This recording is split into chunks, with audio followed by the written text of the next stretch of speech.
ಸುಮಾರು 10 ವರ್ಷಗಳ ಇತಿಹಾಸ ಇರುವಂಥ ಶಿರ್ಡಿ ಸಾಯಿಬಾಬಾ ಮಂದಿರದಲ್ಲಿ ಇವತ್ತು ನಾವಿರುವಂಥದ್ದು.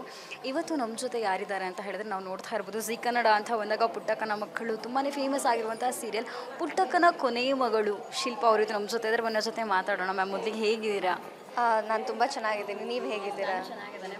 ಸಾಯಿಬಾಬಾ ಅಂತ ಹೇಳಿ ಬಂದಾಗ ಎಲ್ಲರೂ ಕೂಡ ಬಾಬಾನ ಬಾಯಿ ತುಂಬ ಬಾಬಾ ಅಂತ ಹೇಳಿ ಕರಿತೇವೆ ನಾವು. ಎಷ್ಟು ವರ್ಷದಿಂದ ಇಲ್ಲಿ ಬರ್ತಾ ಇದ್ದೀರಾ ಅನ್ನುವಂಥದ್ದು?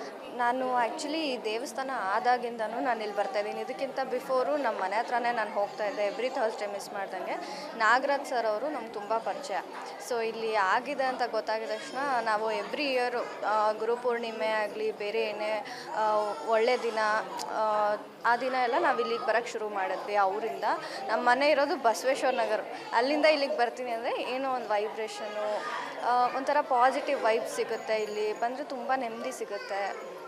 ಅದು ಅಲ್ಲ, ಬಾಮನ ಹತ್ರ ಏನೇ ಕೇಳ್ಕೊಳ್ಳಿ ಇಲ್ಲ ಅಂತ ಅನ್ನಲ್ಲ, ಎಲ್ಲನೂ ಕೊಡ್ತಾರೆ. ಪುಟ್ಟಕ್ಕನ ಮಕ್ಕಳಲ್ಲಿ ನಿಮಗೆ ತುಂಬಾ ದೊಡ್ಡ ಫೇಮ್ ಸಿಕ್ಕಿದೆ ಅಂತ ಹೇಳ್ಬೋದು. ಸೀರಿಯಲ್ ಮುಗ್ದಿದೆ, ತುಂಬ ಜನಕ್ಕೆ ಬೇಜಾರು ಕೂಡ ಆಗಿದೆ. ನೆಕ್ಸ್ಟ್ ಯಾವುದರಲ್ಲಿ ಏನಾದರೂ ಪ್ಲ್ಯಾನ್ಸ್ ಇದೆಯಾ ಅನ್ನುವಂಥದ್ದು?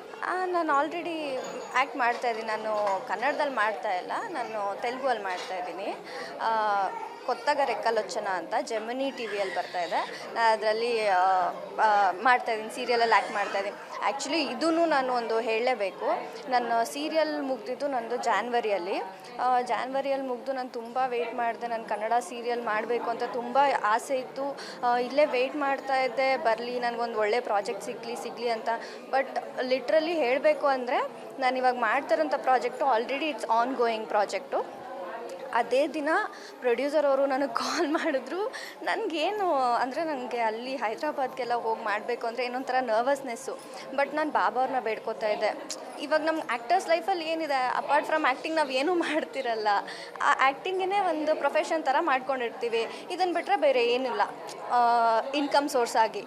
ಸೊ ನಾನು ತುಂಬಾ ಬೇಜಾರು ಮಾಡ್ಕೊಂಡಿದ್ದೆ, ಏನು ಇನ್ನೂ ಸಿಗ್ತಾ ಇಲ್ವಲ್ಲ ನನಗೆ ಪ್ರಾಜೆಕ್ಟ್ಸು ಅಂತ. ಏನಾಯಿತು, ಒಂದಿನ ಸಡನ್ನಾಗಿ ಪ್ರೊಡ್ಯೂಸರ್ ಕಾಲ್ ಮಾಡಿದ್ರು. ಸೇಮ್ ಡೇ ಸೆಲೆಕ್ಷನ್ ಆದೆ, ಸೇಮ್ ಡೇ ಶೂಟಿಂಗಿಗೆ ಹೊರಟೆ. ಅಂದರೆ ನಂಗೆ ತುಂಬ ವೈಬ್ರೇಷನ್ ಅದೆಲ್ಲ ಇವಾಗಲೂ ನೆನೆಸ್ಕೊಂಡ್ರೆ ತುಂಬ ವೈಬ್ರೇಷನ್ ಅನಿಸುತ್ತೆ. ಅದಾಗಿದ ತಕ್ಷಣ ನಾನು ನೆಕ್ಸ್ಟ್ ವೀಕೇ ನಾನು ಬಾಬನ ದೇವಸ್ಥಾನಕ್ಕೆ ಹೋಗಿದ್ದೆ.